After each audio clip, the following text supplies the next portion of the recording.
Oke guys, jadi udah beberapa minggu Golden Barramundi, Lynx, dan juga Alligator Gal Albino masuk ke dalam Megatank. Nah, gue mau update ke kalian nih, bagaimana sih tingkah laku mereka di dalam Megatank. Pertama, kita mulai dulu dari si Lynx.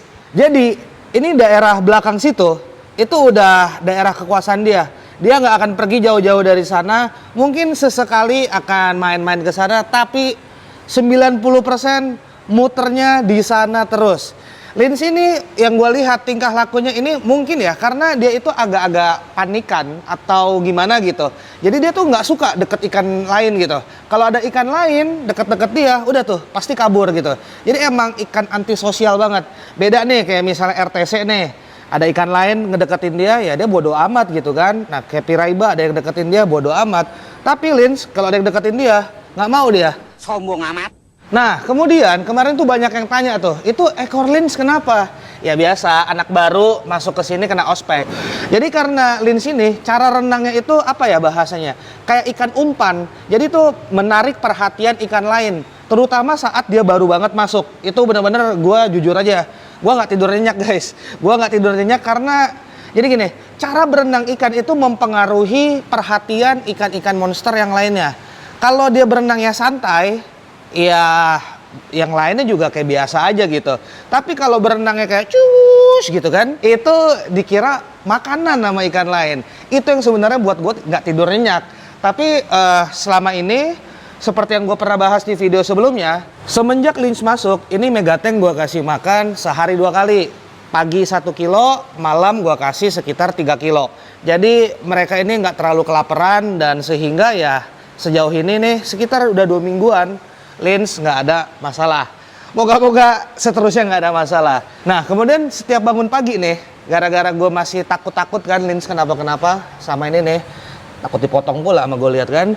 Jadi setiap pagi bangun tidur, ku terus mandi. Bukan, maksudnya bangun tidur, ku terus cek CCTV.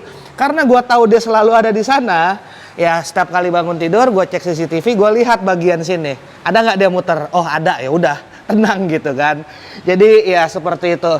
Ini emang ngeri-ngeri sedap ya, scary-scary delicious gitu kan. Tapi apapun itu, sampai hari ini sekitar 2 mingguan Lynx masuk, ikan ini aman. Dan ikan lain juga udah kayaknya tidak mengganggu dia lah, udah bodo amat gitu. Nah, Golden Barramundi ini begitu masuk sampai detik ini udah jadi raja kecil dia. Ikannya ini temperamennya, waduh, gue akuin deh, ini gila banget nih ikan.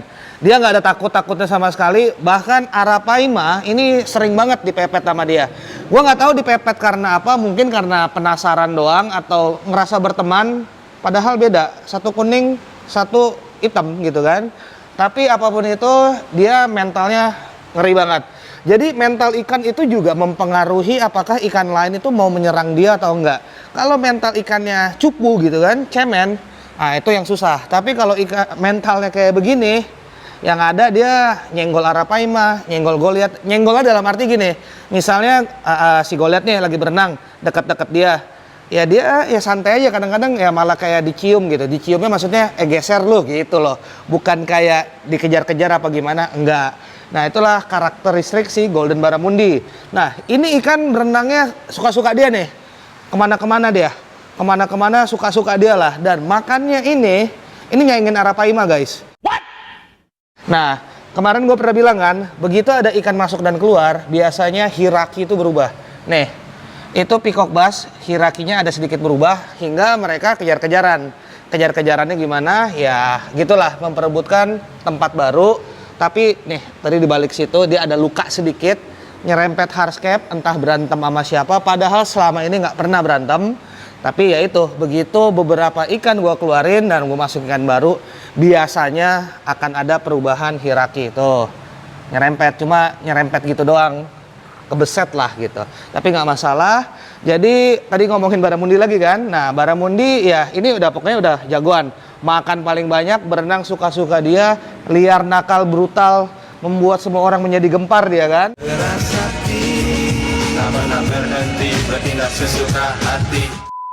Nah kalau ikan-ikan lain ya udah seperti biasa, ini jagoannya tetap Arapaima, Goliat, dan Barramundi.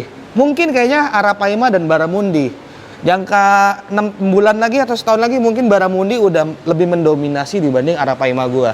Karena ini bener-bener itu loh, nggak ada yang mau nyenggol dia, bener-bener. Walaupun badannya seperti ini. Nah, kemudian untuk alligator gar albino. Nah, alligator gar albino ini dia cukup pasif, guys. Pasifnya gini, dia biasa mojok di sini nih. Ini markas dia.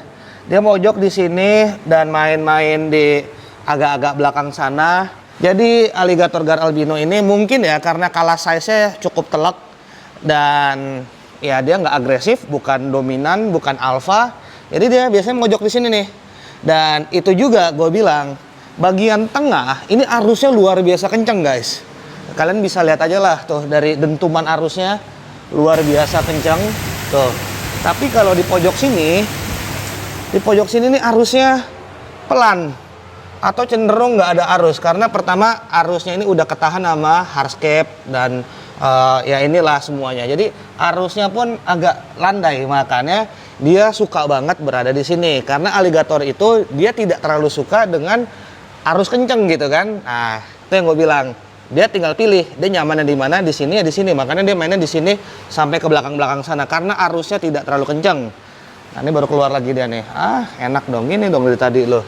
Nah, tuh pas dia berenang ke tengah, tuh badannya udah mulai kebiasa nih sama arus kenceng. Tapi dia secara umum ya nggak nyaman. Bukan nggak nyaman sih, ya kalau bisa jangan kenceng-kenceng lah, tapi mau nggak mau akhirnya dia dipaksa untuk bisa beradaptasi di tempat seperti ini. Tapi kalau dia nggak nyaman, balik lagi pulang kampung dia tuh.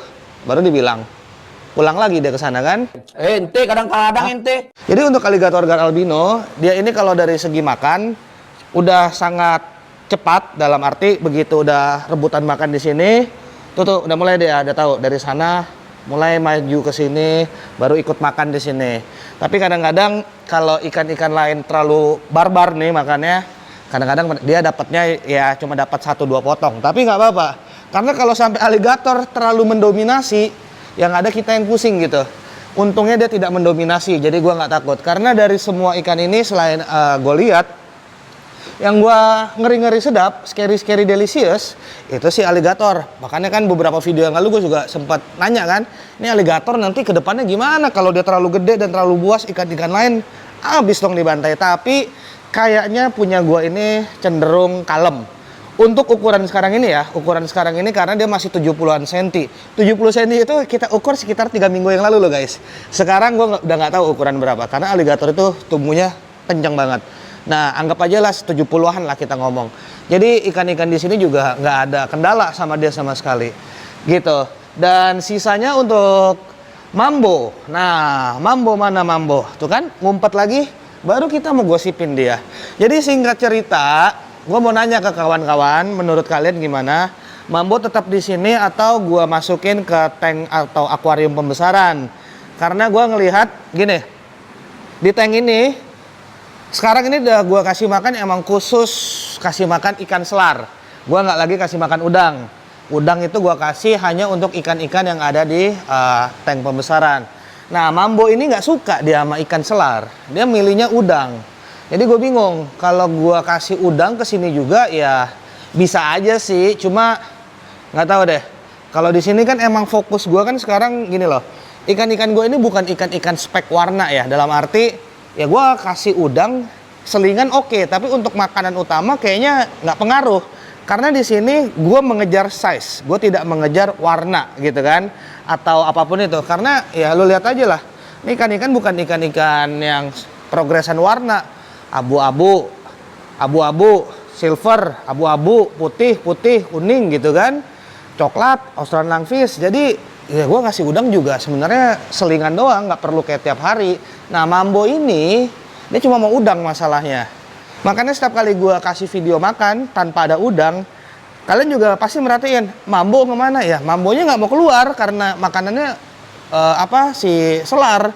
Tapi kalau ada udang baru dia mau keluar. Sedangkan gue udah nggak lagi ngasih makan udang ke dalam megatank ini. Jadi apa pendapat kalian mengenai mambo? Tetap di megatank atau kita masukin aja ke dalam akuarium pembesaran?